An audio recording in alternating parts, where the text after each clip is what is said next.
Welcome to 2050 Investors, the podcast that deciphers economic and market megatrends to meet tomorrow's challenges. I'm Kokou Agbo-Bloua. I head up economics, cross-asset, and quant research at Société Générale. In each episode of 2050 Investors, I'll investigate a key megatrend that relates to the economy, the planet, markets, and you.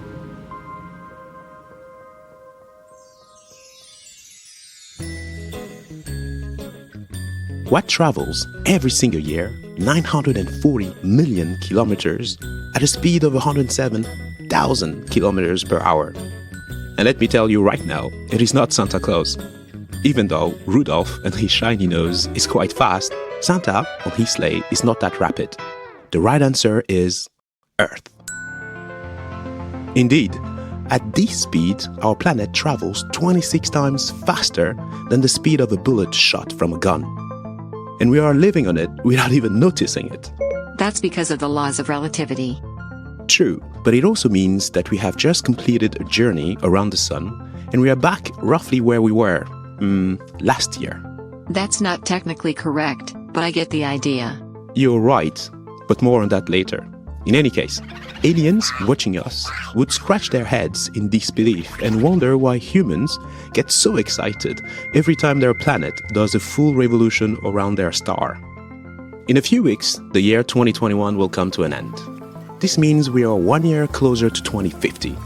Another 28 circle trips around the sun to go. But wait, is this good news or bad news? Maybe we're traveling too fast and need more time. You can technically slow down the flow of time by distorting the space-time continuum, but you don't have enough time to develop it. Ha ha ha. Very funny, Siri. 2050 is also the raison d'être of this podcast, the year where we are supposed to reach net zero greenhouse gas emissions if we want to limit the catastrophic consequences of climate change and keep average increase of temperatures below 1.5 degrees by the end of the century.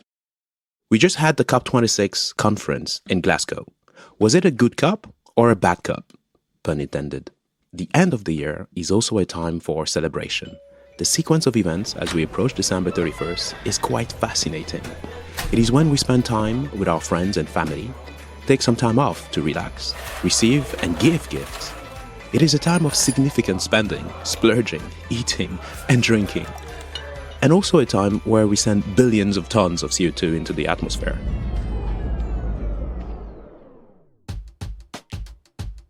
So, the question at hand is the following. Are we hopelessly programmed and addicted to relentless consumerism?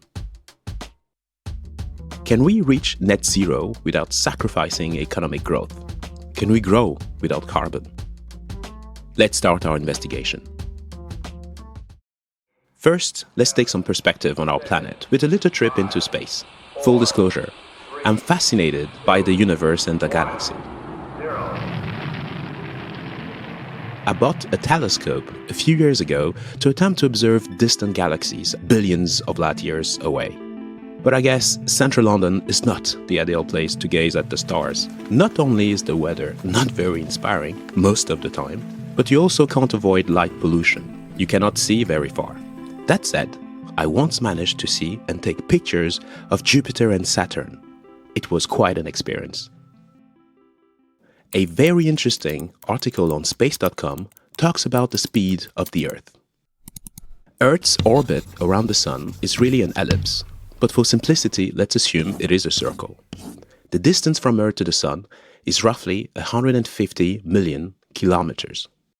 149,597,870 kilometers according to the International Astronomers Union. As we all remember from our geometry class at school, the circumference of a circle is 2 times pi times its radius.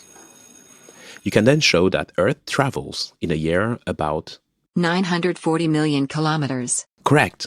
And 940 million divided by 365.25 days and then by 24 hours gets you 107,226 kilometers per hour. To put this into perspective, a bullet shot from a rifle ranges between 2,800 to 4,000 kilometers per hour. In other words, it would take a bullet, and assuming there is no friction in space, 26 years to circle the sun. Let that sink in for a second. But that's not all. The Earth spins as well. The circumference of the Earth is roughly 40,000 kilometers according to NASA. So the speed of rotation at the equator is 1,617 kilometers per hour, or simply 40,000 kilometers divided by 24 hours. This is roughly the same speed as a bullet shot from a regular firearm, but the speed of rotation is highest at the equator and lowest at the poles. You need to multiply the cosine of your latitude with the speed at the equator to calculate the speed of rotation at a given latitude. London is at 51.5 latitude, and cosine of 51.5 is 0.33, so 0.33 by 1,670 kilometers equals 551 kilometers per hour. So thankfully, a bit less dizziness here in London. The bottom line is this. We circle the sun at a mind-boggling speed and are spinning like crazy at the same time, like a merry-go-round. But that's only part of the story. The sun has an orbit of its own in our galaxy, the Milky Way, which is moving at roughly 720,000 kilometers per hour. And the Milky Way itself is moving at a speed of 403,000 kilometers per hour towards the Andromeda galaxy. Both galaxies are expected to collide in 4 billion years. On top of that, according to an article on Wikipedia called Future of Earth, the Earth will be destroyed by the Sun in about 7.5 billion years when it will have entered the red giant phase and expanded beyond our planet's current orbit. Well, we will probably boil ourselves well before Andromeda and the Sun destroys our planet. Whatever the outcome, things are likely to get very, very hot in the very, very long term. But it does not have to be the case in the medium to long term, right? Okay, now back to our earthly considerations. Where were we? Good cup or bad cup? That was the question.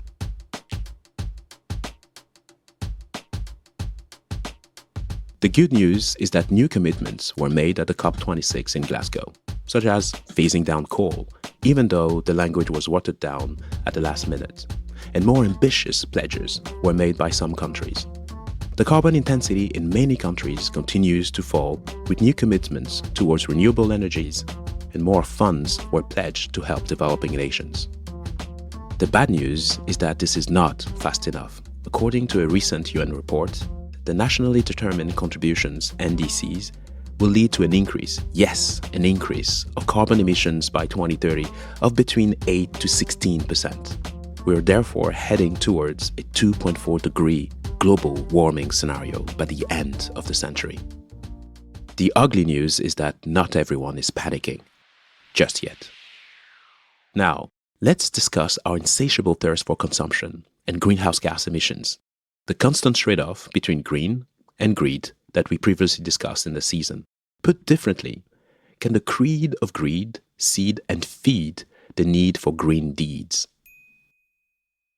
The peak in consumption starts around Thanksgiving in November with the famous and probably infamous Black Friday weekend. It is a massive rush and urgency to spend and acquire bargains and discounts. Then we have year-end festivities, which are also synonymous with gifts shipped across the world via complex supply chains, lunches, dinners, travels, etc. To understand the extent of the challenge, I came across a famous equation called the Kaya identity. It was developed by Japanese energy economist Yoichi Kaya in 1993. It is used extensively in the future emission scenario in the IPCC's special reports. I find it quite elegant and powerful in showing the complicated trade-off between the need to save the planet and the proverbial frog's interest. You mean you, humans, I presume? Yep. Absolutely. The frog's inability to sense and react to the slowly boiling water, i.e. us right now. The Kaya identity equation simply states that total emission levels can be expressed as the product of 4 factors. First, human population. Second, GDP per capita. Third, energy intensity per unit of GDP. And fourth, carbon intensity, emissions per unit of energy consumed. So first, when you look at the human population, it is expected to increase from 7.7 billion today to 9.7 billion by 2050. This is almost the equivalent of having a new country the size of China on Earth. And these future humans will have energy consumption needs and resulting carbon footprints that will be significant. Second, developing countries are gradually increasing their GDP per capita via economic growth, which allows for better standards of living, higher levels of education, higher household wealth. The significant economic boom that China has experienced over the past decades is a very good example. It has allowed hundreds of millions of Chinese to move out of poverty via a massive wave of outsourcing and foreign direct investments, driven by the abundance of a cheaper labor supply. This in turn allowed for significant infrastructure spending and investment. China is now transitioning from an export-driven economy to a consumption-driven one with a significant thriving middle class. Third, energy intensity per unit of GDP. Any economic expansion requires energy to increase productivity via the industrialization and the use of machines. As the volume and flows of goods and services increase, investment in transportation and infrastructure are fundamental. The fourth part of the equation is the carbon intensity of your energy. Obviously, fossil fuels, so oil and particularly coal, have thus far been the cheapest and readily available sources of energy to power the economic development of many countries. There is an interesting ratio called ROI, energy return on energy invested. For conventional oil, it is 100 kilowatt-hour output for 1 kilowatt-hour of energy invested to produce that energy. For shale oil, it's 4 to 1. For hydroelectric, it's 50 to 1. For wind power, it's 10 to 1. For solar, it's 5 to 1. While for human activity, it's a sad 2 to 1. Not a surprise that we rely on machines to do almost anything these days. Obviously, fossil fuels are very carbon intensive, and they have powered the industrial revolutions of many developed countries because of their very high ROI. Renewable energies such as solar and wind have become more price competitive thanks to significant investments and improvements in technology. However, they require funds and resources which are not readily available to many developing countries and for which the competition is speeding up. A good example of that is the recent acquisition of one of the world's largest cobalt deposits, a key ingredient in batteries, by a Chinese conglomerate in the Democratic Republic of Congo. Now, back to our winter wonderland. What will you have for your New Year celebration? For your Hanukkah or Christmas dinner? Or any other family or friend celebration?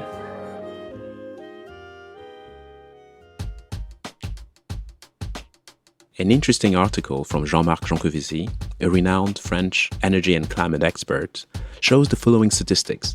When you drive an average internal combustion engine, you emit 22 kilos of CO2 equivalent. Now, let's look at how much CO2 equivalent is generated by the supply chain of some of the main foods typically used for year-end celebrations, from production to delivery on your plate. These emissions are mostly driven by fossil fuel consumption. On the high end of the spectrum, 1 kilo of beef generates 21 kilos of CO2. 1 kilo of veal is 42 kilos of CO2.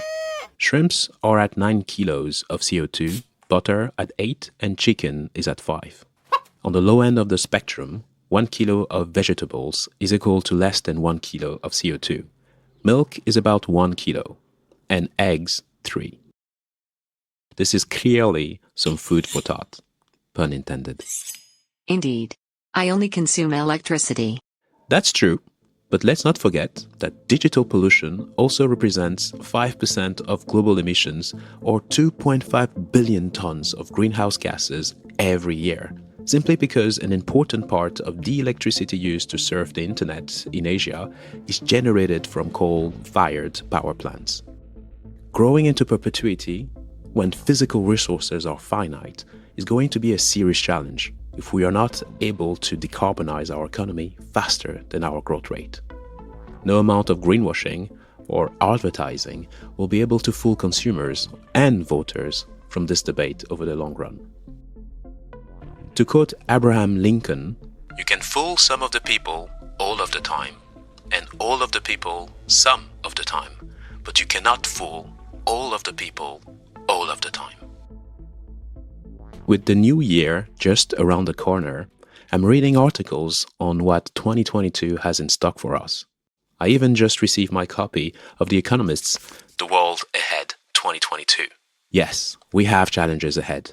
But as my daughter rightfully reminded us during our climate change discussion a few episodes ago, when you start believing everything is possible, then a lot of things stop being impossible. As we have seen during the marches organized by young activists around COP26, Generation Z is fully on board. The onus is on us to make 2022 count. After all, we only have 28 years left before 2050. So, to paraphrase Muhammad Ali, don't count the years, but make every year count. Our special guest will conclude this last episode of 2021. It is not Alexa. You almost gave me circuit board attack. It is not Greta either, but my daughter with the following message. I'm starting with the people in the mirror. I'm asking them to change their ways. And no message could have been any clearer. If you want to make the world a better place, take a look at yourself, then make a change.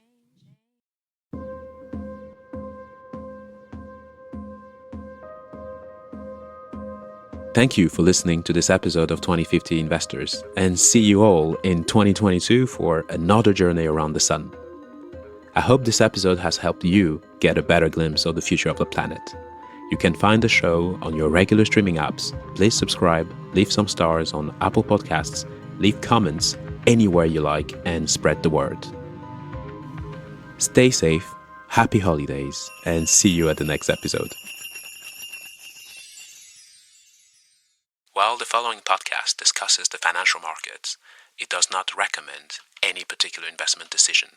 If you are unsure of the merits of any investment decision, please seek professional advice.